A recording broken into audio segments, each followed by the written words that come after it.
The number one question I get asked every single year is how much snow we're going to see this upcoming winter, and will it be a harsh winter? I'm going to try to answer that question coming up, but looking back at my time growing up in southeastern Massachusetts on the South Shore, we had some pretty big snowstorms. This picture is from the President's Day blizzard of February 17, 2003. I'm there on the right, my friend John in the middle, and my mom on the left, our dog Hunter, who we adopted that previous summer there in the middle. And you can see those snowbanks up to my shoulders, almost as tall as me, and I was a pretty tall kid growing up. I love snow. Growing up, I was always that kid looking out the window, waiting to see the first flakes fly.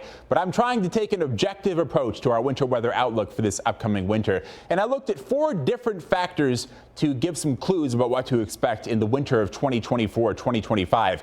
Every single year moving forward, we're going to have the impact of global warming. This winter, we're likely going to have a La Niña developing in the Pacific Ocean, the negative Pacific decadal oscillation. I'll explain what that means here in a moment. And the long-range forecast models give us a clue of what to expect for the winter as well. First, talking about global warming, our average temperatures over the last 40 years or 50 years from the 1970s are quite a bit warmer than they were several decades ago. 4.8 degrees warmer now in Providence than it was 50 years ago, and that is a sign of warmer weather in most winters. Now you can see on this graph here, there are some winter seasons that still get awfully chilly. So we're not saying goodbye to winter, but our winters in general are more mild than they've been previously. More warm winter days, we're seeing 18 days above average or above normal in southern New England. So it is getting warmer in general, and our nights are not getting as cold. Nights below 32 degrees have dropped in the last 50 years here. 16 fewer nights below the 32-degree mark in the last 50 years in Providence. So global warming influences our winter seasons. When you look at our warmest winters, 4 out of the 5 warmest winters in Providence have been since the turn of the millennium back in 2000. You can see 4 of those 5 after the 2000 year and 1 of them back in 1936. When we look ahead to this winter, we do have La Niña developing in the Pacific Ocean. That's the expectation anyway. Right now we're in a neutral pattern in between El Nino, which we had last winter, and La Niña, which we're expecting this winter. La Niña refers to cooler than average water temperatures near the equator in the Pacific because you have these trade winds that get stronger. They push that warmer water toward Asia, and you get some cooler water developing in parts of the central and eastern Pacific near the equator. For the U.S., that can influence our weather pattern. Believe it or not, cooler than average water in the Pacific means drier and warmer weather typically across the southern tier and eastern tier of the U.S. right up into New England as we get into the winter season. I also narrowed it down to look at La Niña years that followed a strong or very strong El Nino, which is what we had last winter. That can give us some clues of what to expect for this winter season. You look here, our average snowfall is 36.6.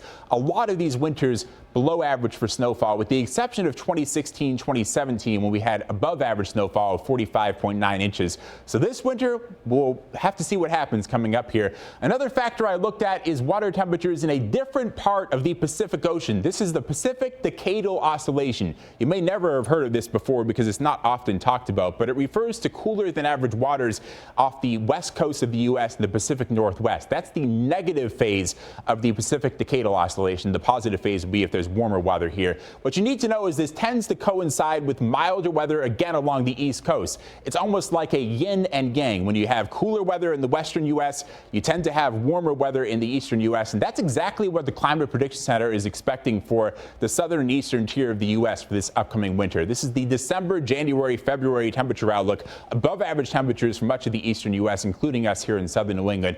I think the predominant storm track for this winter is going to bring most low pressure centers towards the Great Lakes. That puts us on the milder side of low pressure, tending to mean we see more rain than snow, while our neighbors off toward the Great Lakes, the Midwest, see more in terms of snowfall, and especially up toward Canada. Now, this is one of the forecast model guidance pieces of information we have here. This is from Ben Nall Weather. He put together a composite of several different climate models. This is what you want to look at when you're talking about a long-range forecast, the trends for the upcoming winter.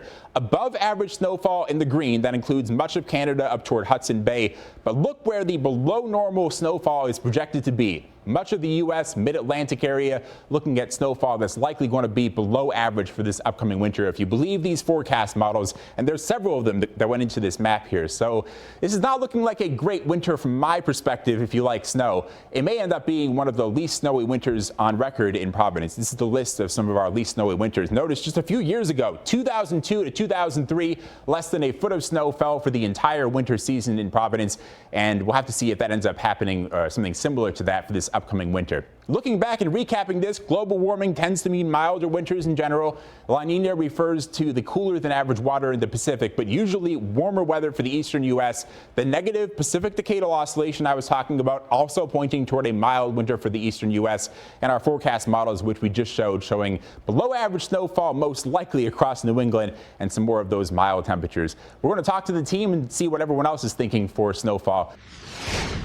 Now's the time that you've been waiting for, a look at our winter weather outlook by all 5 members of Storm Team 10. We're going to be taking a look at average temperatures and snowfall outlooks, and we're going to kick it all off with our average potential temperatures for the winter with meteorologist AJ Mastrangelo. So yeah, temperatures last year, they were well above average, Christina. A good 3 degrees. We saw quite a bit in the way of rain, not a whole lot of snow, but it was also El Nino. This year we're transitioning to that La Niña pattern, and we do typically see above average temperatures, but I think we could see a few cold shots. So not quite as extreme as last year. I'm going 1-2 degrees above average for the winter. That sounds good, and I actually really do agree with that. I think that we have been below average with at least our high temperatures so far this summer season, and I see a little bit of that carrying into the early winter before we really make that full transition to La Niña. So I'm still going above average, but just a little bit less than you. I see near seasonable to slightly above average temperatures, and don't forget, we're in southern New England. Sea surface temperatures play a huge role in the temps that we do see. So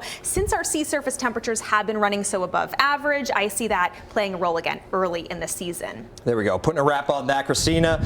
I'm a little bit more aggressive than you, but nonetheless, we have some differences with our snowfall as well. Yes. So let's take a deep dive into that. Yeah, this is an interesting one. I am running near to slightly below average with my snowfall forecast for the upcoming winter. There's a couple reasons for that. First off, we have been seeing generally below average snowfall over the past couple seasons. I do see that continuing, especially with above average temperatures, but we're also expecting slightly above average precipitation, and with just a couple cold snaps, we could get a few big storms to give us that 25 to 30 inches I'm forecasting. So you're going a little bit above what we saw last year, of course. Yes. I'm even going higher than that, Christina. I'm talking 36 to 42 inches, of course, a little bit of a narrow range, but nonetheless, we've been kind of overdue for one of those larger winters, and actually La Niña years following a stronger El Nino have seen a little bit more in the way of an increase of snowfall. So I think we'll see the storm track kind of align itself and maybe just above average for that snowfall this year. Sounds good. Let's send it over to the evening crews to see what they're predicting.